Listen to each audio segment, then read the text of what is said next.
Hi everybody and welcome to another video of the Optimization Masterclass.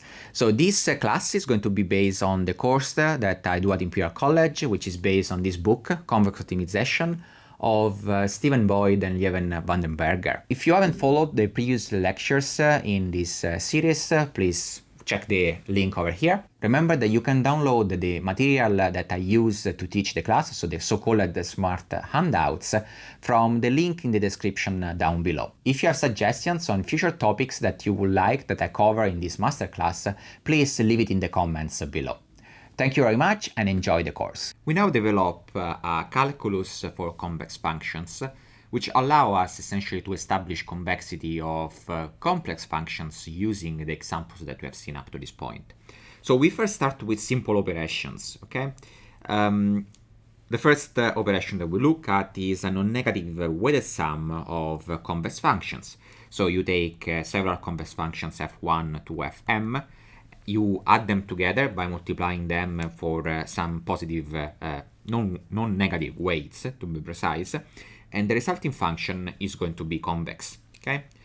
Similarly, a non-negative weighted sum of concave function is concave, and this also for strict convexity, if we make the requirement a bit more strict. So a non-negative, non-zero weighted sum of strictly convex functions is strictly convex, and the same holds for strictly concavity. So this is a nice property, and we would expect that this property holds. But this property actually extends also to infinite sums, so it doesn't have to be the sum of just, from f1 to fm for a finite m. It can be an infinite sum, and it can be also integrals, okay? The proof actually of this property is quite straightforward. You can try it yourself. Let's do, for instance, the one for the first property, so non-negative weighted sum, finite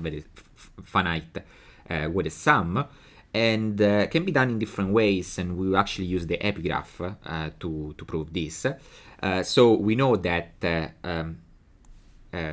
W times F is convex if and only if the epigraph of W times F is convex.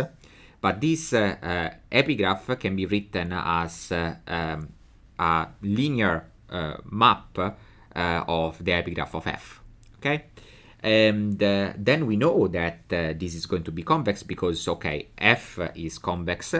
We knew that the components F1 to Fm are convex. So the epigraph is going to be a convex set. And then we have a linear map applied to a convex set. And we saw in the previous chapter that this implies that this preserves a convexity. And so this set is actually convex. And so the epigraph of W times F is convex. And so W times F is convex. It comes actually that the next property that we see is that if we compose a convex function with an affine mapping, then the result function is convex. So if f is convex, f of a x plus b is going to be convex, okay? And this is true also for concavity. We know already that affine mappings are nice in terms of both convexity and concavity. And then we have the pointwise maximum, okay? And so if we have f of f1 and f2 that are two convex functions, then their pointwise maximum, which is defined as the maximum between f1 of x and f2 of x, is going to be convex, okay? I'll leave this this proof as an exercise, okay? You can do it using the Jensen's inequality, so the basic definition of convexity for functions, so please do it as an exercise. What I want to point out here is the fact that the pointwise maximum generally is not a smooth function. It's not differentiable, for instance, if we have this function and then we have this other function, so f1 and f2, so this is f1 and this is f2, and we take the maximum, what we're going to take is going to be essentially this guy over here, okay? And we see that here at this point this function is not differentiable, but we know that it's going to be convex. So this is just to stress again that convexity doesn't require differentiability. This property of pointwise maximum holds for an arbitrary number of convex functions, so not just for two functions f1 and f2. And now we have a nice example in which this is applied. Okay, so let's consider a function f of x which is the sum of the r largest elements of x. Okay, so we indicate with x square bracket high the ith largest component of a vector x, and then we sum them from I to r. So let's say that, what is this function doing? Well, I throw at you a vector, okay, let's say that it's a vector of n components, and you're going to give me back the sum of the largest r components of this vector. So this is a quite complex function, sometimes you have to sum the first component, sometimes no, depending if it's in the r largest or not. So it's a quite complex function. But we can prove that this function is actually convex by using the property of the maximum. And the way of doing it is essentially by writing all the possible sums of r components in a vector. So you take a vector x and you write all the possible combinations of sums involving r of the components, okay? And these are a lot of sums, okay? So there are a lot of sums. But then what we want to do is essentially taking the maximum, okay? Now, the point is that these sums are simple linear mappings. They are just sums, so it's a linear function. And this means that they are affine, or each one of these elements is, sorry, not affine, but convex. They are affine and they are convex. So each one of these elements are convex, and then we take the maximum, and the maximum preserves convexity. So that means that this function here is actually a convex function, despite the function is quite complicated. This property extends also to the pointwise supremum, okay? So the pointwise supremum is essentially the extension of the maximum to an infinite set of convex functions. And the formulation is the following. If for each y belonging to the set calligraphic A, f of xy is convex in x, then the function defined as the supremum of x of xy with respect to in the set calligraphic A is going to be a function of x and is going to be convex in x. Okay. Similarly, the pointwise infimum of a set of concave functions is going to be a concave function. Okay. The way of actually showing this property, we can do it again very simply using the epigraph, and the idea is the following. Okay, so the supremum essentially can be written. So the instead of the supremum, what we can write is the epigraph of the supremum. Okay, so we want to write the epigraph of G, and the epigraph of G is nothing else than the intersection of all the epigraphs of f of xy, okay, for all y's, okay. The reason is that if we want to take the supremum, we're looking essentially for the maximum over an infinite set. And if we look at the set above each one of these functions, and we want to take the biggest, not the biggest, but the one associated to the biggest function, that then means that we want to take the intersections of all these sets, and the resulting set is corresponding to the one corresponding to the supremum. Okay, so you can do a sketch and try to imagine how this how this works. Here the point is that since the epigraph of the function f is convex by assumption in x for each y, and then we take the intersection, we know the intersection preserves convexity, no matter how many intersections we do, and that means that the epigraph of G is convex, and that means that G is convex. Okay, and let's look at some examples, because this property is actually quite, the property of the supremum is actually quite useful in practice. So let's look at some examples, okay? So the first example that we look at is the support function of a set C, okay? So it's defined, it's called SC, and is associated to an empty set C, okay? And it's defined in the following way. It's the supremum of x transpose y for all y belonging to the set C. Now, this is convex. Why? because x transpose y is a linear function of x. You see that x transpose y is a linear function of x. So we know that a linear function is convex. So x transpose y is convex for each y. And then we take the supremum, and we know that that's going to give us a convex function. Let's look at a different example. So the distance to the furthest point of a set C. Okay, so it's defined as f of x is the supremum with respect to all the y's in the C of the distance between x and y. Why this is convex? Because for each fixed y, the norm of x minus y is just a norm in x. We know that the norm in x is a convex function. The supremum is going to be convex, and so f of x is convex. Let's look at another example, which is the maximum eigenvalue of a symmetric function, a symmetric matrix. Okay. So how is this defined? Well, the maximum eigenvalue of a symmetric matrix can be defined as the supremum of y transpose xy for all y's with norm 2 equal to 1. And this gives us this is the definition of maximum eigenvalues of a symmetric matrix. Okay.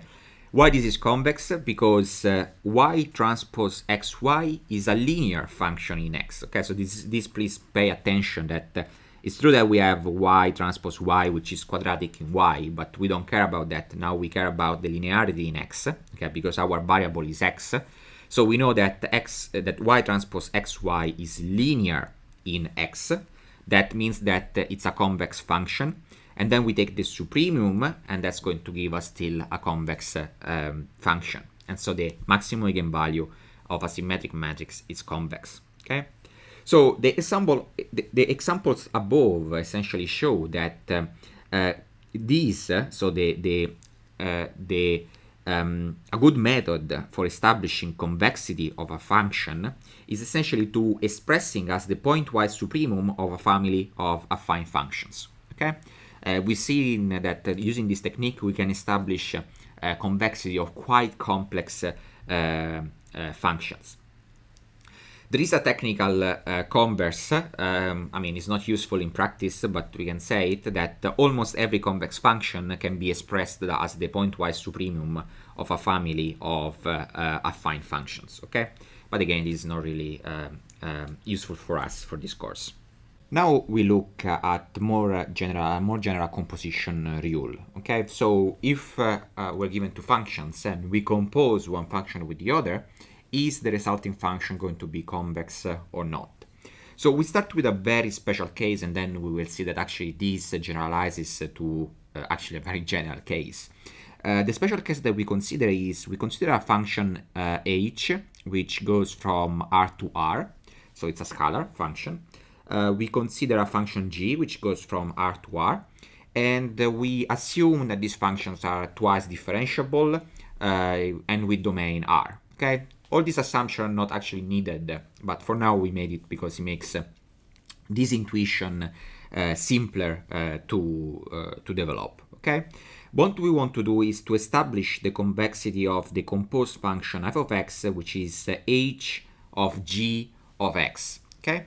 The way in which we do this is that we do the second order test. So we compute the second derivative of f, and well, let's do that, and we do that using the chain rule.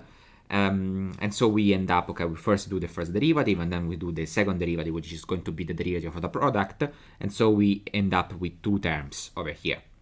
Now we see that if g and h are convex, then their second derivative has to be greater or equal than 0. Okay, so this term and this term are greater or equal than 0. Then we see that, okay, this term here is always going to be non-negative. So the only condition that we are left with to establish is what's happening to this term here. So we want that h prime is non-negative. And that means that h has to be non-decreasing. Okay? So if this is true, so if essentially g and h are convex and h is non-decreasing, then we have that f double prime is greater or equal than 0, which means that f is convex. Okay.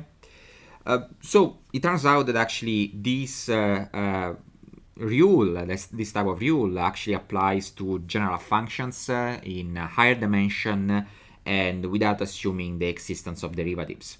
So let's establish the result. We're not going to prove it. I mean, the proof, if you're interested, is available in the reference book. So let's establish the result. We are given two functions, h and g. H is a function that goes from Rk to R, and g is a function that goes from Rn to Rk. And what we want to do is to find the conditions for the convexity or concavity of the composition of h and g. And the composition of h and g is defined as f of x equal to h of g of x, where this means that h is a function that takes k argument. Each argument is a component of g, so we have g1 to gk, okay? And the domain is just the domain. I mean, it doesn't have to be Rn or Rk. It just have to be the domain of you know, all the x in the domain of g, such that g of x is in the domain of h. Okay, so the most general type of domain here. And the conditions that we are here, we're going to look. I mean, the first one is essentially that f is convex if h is convex and h tilde is non-decreasing in each argument and the gi's are convex. Okay, so this is similar to what we have seen here for the scalar case. So we need that h and the gi's are convex, and then we need that something is non-decreasing. Now, in the example that we saw, h was non-decreasing. It turns out that in general we actually need that h tilde is non-decreasing. Okay, h tilde here is the extended value function. Okay, and here it's basically the only real case in which we are going to differentiate between the function and the extended value function. And the reason is that it's important that you consider here the extended value function. If you consider the function h, then the theorem doesn't, I mean, it doesn't hold for that. It holds for h tilde, for the standard value function. And there are, of course, all the various combinations that can give you convexity or concavity of the function f. For instance, f is convex if h is convex, h tilde is non-increasing, but then the gi has to be concave. Okay, and f is concave if h is concave, h tilde is non-decreasing, and gi are concave, and so on. Okay, so there are these combinations. Okay, as I said, and I want to stress it again, this theorem, this result does not hold in general if you do not consider h tilde, but you consider h in when you are assessing increasing or decreasing of the function. Okay. Let's try to understand what is the meaning of the meaning. I mean, the meaning on h of the condition on h tilde. Okay, so the fact that we ask that h tilde is non-decreasing, it actually has a clear geometric meaning, and let's look at it. And we look at it for k equal to 1. So again, for the scalar case. Okay, so we have that h is convex, and then we are requiring that h tilde. Okay, so h is convex and h tilde is defined in such a way that it takes infinity when you are outside the domain. Okay, so you remember that to define the standard value function of a convex function, it means that we are giving the value infinity whenever we are outside the domain. Okay, so what does it mean that h tilde is non-decreasing? It means that if I give you any x and y such that x is less than y, then h tilde of x is less or equal than h tilde of y. Okay, this has an implication, and the implication is that if y belongs to the domain of the function h, okay, then for whatever x I give you, which is smaller than y, has to be in the domain, right? Because this condition has to hold, so we need to be able to compute it, and has to not be infinity, because if it's infinity, then the condition on x is not satisfied, because on the left-hand side we will have infinity less equal than something. So that implies, since we're using the standard value function, that h tilde of x cannot be infinity and has to be less or equal than h tilde of y. This implies then that x is in the domain of H. This, in the scalar case, means essentially that the domain of H extends infinitely in the negative direction. Okay, so essentially is either the entire R or is an interval of the form minus infinity to a number A or minus infinity to a number A included. Okay, so it's either a line in this case or an half line. Okay, the point is that it extends infinitely in the negative direction.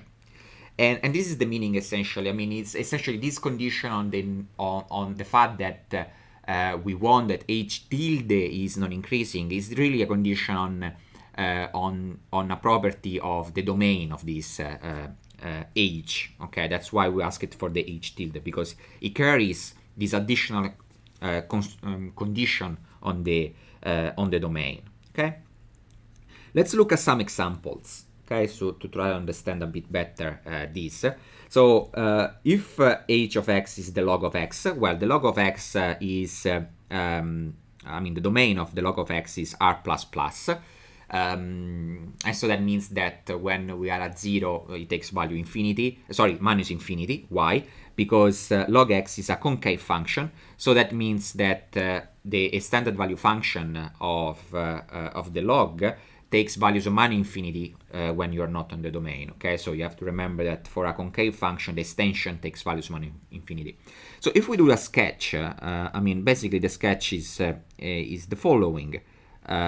So we have here the point 1, here we have the log, okay, and then this is h, and then if we want to do h tilde, then that means that we're going to go to minus infinity. So this is minus infinity.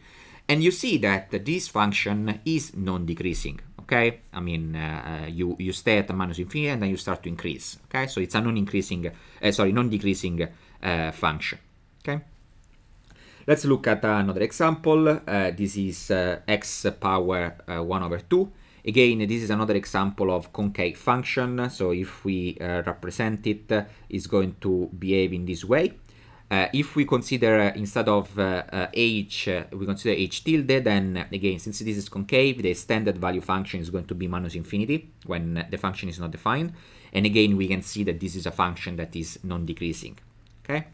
Let's now consider h of x equal to x power 3/2. So if we represent it, is going to be something like that.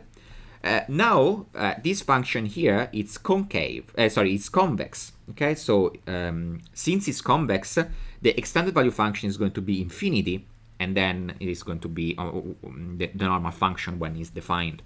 But then we see that this function does not satisfy the condition that h is not decreasing, because it goes from plus infinity to some small number, okay? In particular, h tilde of -1 is infinity, and h tilde of 1 is 1.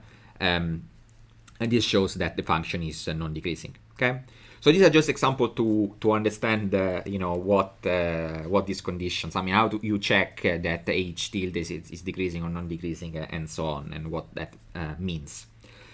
Finally, let's consider again a similar example in which we have that h of x is defined as power 3/2 as before, but just for x non-negative, and then for x negative, then we just take h of x equal to 0. So that means that now the function that we are considering is going to be this one. And sorry, I put the thing on the opposite side, so it should be like this, should be convex. So it's going to be this one. And then you see that now, the function is non-decreasing, okay? Because, it's going to be 0 here, and then it goes up, and yeah, it's non-decreasing, clearly. This interpretation of, this geometric interpretation of on the fact that h tilde has to be non-decreasing can be extended to higher dimension. So for higher dimension, if h is convex and h tilde is non-decreasing, this means that for whatever u is less or equal than v component-wise, then we have that h tilde of u has to be less or equal than h tilde of v, okay? And this means essentially that the geometric meaning is the same, okay? It means that if V belongs to the domain of H, then means that also U has to belong to the domain of H. And this means that the domain of H must extend infinitely in the minus R plus K directions. Okay? So it's the generalization of what we had before on the line. Okay? Let's look now at some examples of composition. Okay, so the first example is we are going to consider the function h of z, which is the sum of the r largest components of z. We know that this function is convex because we showed it in the previous section. Okay, and this function is also clearly non-decreasing in each argument. If one of the argument increases, the function increases in value. Okay. Now we consider some function g1 to gk convex. Okay, the composition of h composed with g, which is essentially the pointwise sum of the r largest gi's, is a complex function and is convex because of what we have seen. Let's now consider the function h of z, which is the log-sum-exp. We have seen that the log-sum-exp is convex. And it's also clear that it's a non-decreasing function in each argument, because if I increase zi, the exponential increases, and the sum increases, and the logarithm increases. Okay, so that means that again the log-sum-exp of e power gi is convex as long as the gi's are convex. Another example is the h of z is defined as the sum of zi power p power 1 over p. Okay, so it's this type of polynomial root function for p between 0 and 1. And this function is concave, so we saw this as an example before, that for p between 0 and 1, this function is concave. And if we consider the extension, the extended value function of h of z, then you can show that is non-decreasing in each component. This implies that if gi is concave and non-negative, we conclude that this is going to be concave, so the composition is going to be concave. We consider now the same case, so the same function, but for p greater or equal than 1. We have seen before that this is the the opposite case in which the function is not going to be concave, but it's going to be convex. So we consider p greater or equal than 1, we consider the g1 to gk convex and non-negative, then the composite function is going to be convex. The next operation that we will look at is the partial minimization. So we already seen that the maximum and the supremum preserves convexity, and we also know that the minimum and the infimum preserve concavity. Now what we're going to look at is a special type of minimization called the partial minimization that actually preserves convexity. So the statement is the following: if f is convex in x and y, and C is a convex non-empty set, then the function of x, g of x, defined as the infimum over all the y's in the convex set C of x of f of x and y, is convex in x. Okay. Just for comparison, if you look back at the definition, and I suggest that you go and look back at this definition of the result on the of the convexity of the supremum, you will see that the differences are that here we will require that for each y in the set C, f of x y is convex in x. So this is different because we are requiring convexity with respect to both argument x and y at the same time. And the other condition is that there is no requirement on the set for the supremum, while here we require that the set is a convex non-empty set. Okay. Let's look at some example that will explain why actually this it's an important property. So the first example is the following: we take a function f of x and y, which is this quadratic function over here. Okay, and we assume that f is convex. This means that this matrix over here is positive semi-definite, and this can be shown in the following way. If we take the function and we write it in this way, then we see that this matrix over here is this matrix over here, and okay, this is a quadratic function, and it's going to be convex if the matrix over here is positive semi-definite. Okay, so we know that, and this means essentially that F is convex if and only if this matrix here is positive semi-definite. Okay, now let's apply the partial minimization. So the partial minimization tell us that the function g of x, which is defined as the infimum with respect to y of x of xy, is going to be convex. So what is this function over here? What is the infimum of f with respect to y? Well, we take f of xy and you find the minimum. Okay, so the infimum, the way in which you do that is that you compute the derivative, because this is a quadratic function, so you can compute the derivative with respect to y. Okay, so you are going to end up with nabla of f is going to be equal to it's actually just the derivative with respect to y here. Okay, so let's put the y over here. It's going to be 2x transpose b plus y transpose c, and then you want that this is equal to 0 to find the minimum, and then you plug it into the function to find g of x. Okay, and you're going to end up with this expression over here. Let me try to remove a bit of rubbish around the expression. So we end up with this expression over here, and by partial minimization we know that this is going to be convex. Since this is a quadratic function, this implies that this matrix here, which is called the Schur complement of the original matrix A, B, B transpose C, it has to be positive semi-definite. Okay. Now, why partial minimization is important? Partial minimization is important because it's telling us that if we have a complex convex optimization problem in which we have to minimize with respect to a big vector, we could minimize first with respect to some of the components, and the resulting problem is still going to be a convex optimization problem. Okay, so that's why it's this property is useful.